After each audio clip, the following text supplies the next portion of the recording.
Hey guys, this is Dan here with my 23 Elantra N, and despite this car sitting nice and relatively low from the factory, I just wanted a pinch lower, maybe like a ½ inch. I feel like that would have really brought it home in terms of how it sits, especially with slightly wider wheels.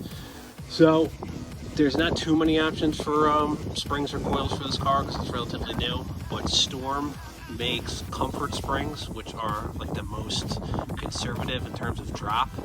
It's only about a 0.6 drop, and apparently it rides just like stock, if not slightly less harsh, which is good. That's kind of what I wanted. So I'm installing the Storm comfort springs. It's relatively simple on this car, mainly because there's no pinch bolt down here, which is a big thing. You just loosen up these two, hold these nuts, or excuse me, loosen up these bolts, hold these nuts, this slides right out, and then you could drop it from the top. So stay tuned for more. One thing I would definitely recommend is supporting the hub with a jack like this, because once you release these two bolts and nuts here, and once these top three are off and loose, it's just going to drop. And then once it drops, the hub falls forward and kind of pulls out not pulls out, but puts pressure on the front axle. It kind of pulls it out because the hub's going to sink down. So I like supporting it so there's no stress on the front axle. You don't want it disconnecting from the differential or the tranny.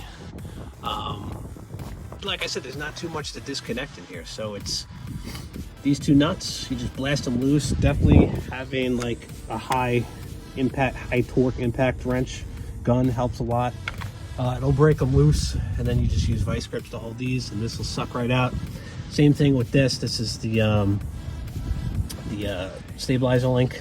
You just blast this, it'll pop right out. If it's stuck, all you gotta do is put your arm on the sway bar, push up a little bit, and then it'll come right out.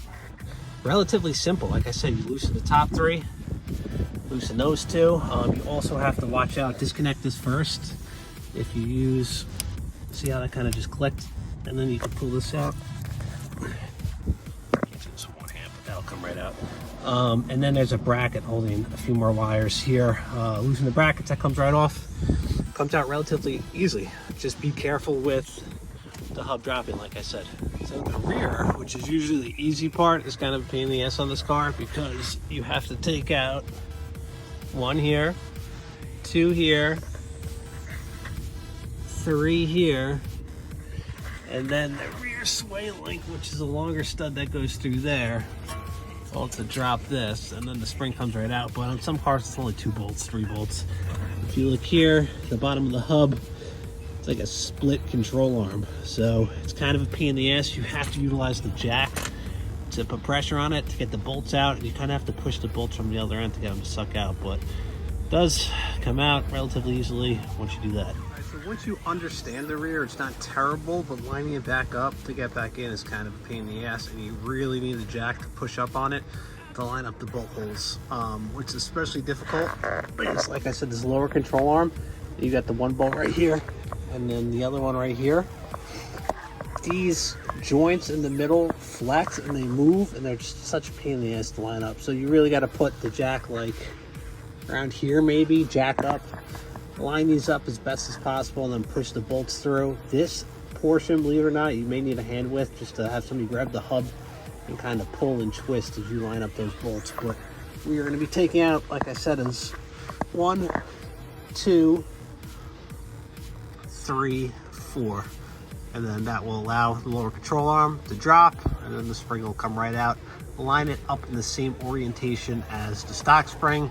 You will see what I mean once you take off the top hat and the lower mount. Once you get these two complete pain in the ass bolts, these lower control arm bolts down here out, it's relatively simple. Just put some pressure on the lower control arm and then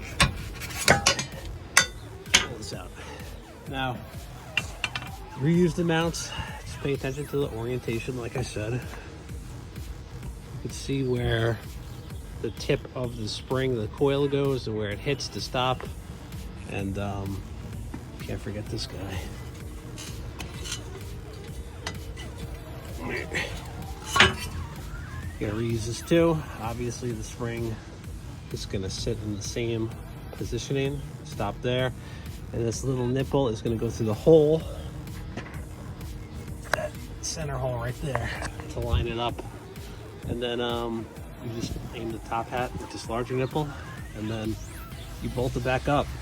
But like I said, the sway link and the lower strut bolt you can get in, these two bolts, man, they suck, but you'll see what I mean. So once the spring's in and the mounts match up with the control arm and up top, this is how I line it up. Take a jack, put it under the lower control arm, slowly and gently jack it. You'll see how far off those holes naturally sit that you gotta line back up. Like this, you can move no problem, get it back in. Same thing with the rear stabilizer link. You can see it's almost there, but these ones, you see these? They're such a big little dick. But like I said, once you have the lower strut and the rear sway bolted up, this you really just have to have somebody holding, kind of finagle it and move it and twist it as you line up that bolt hole.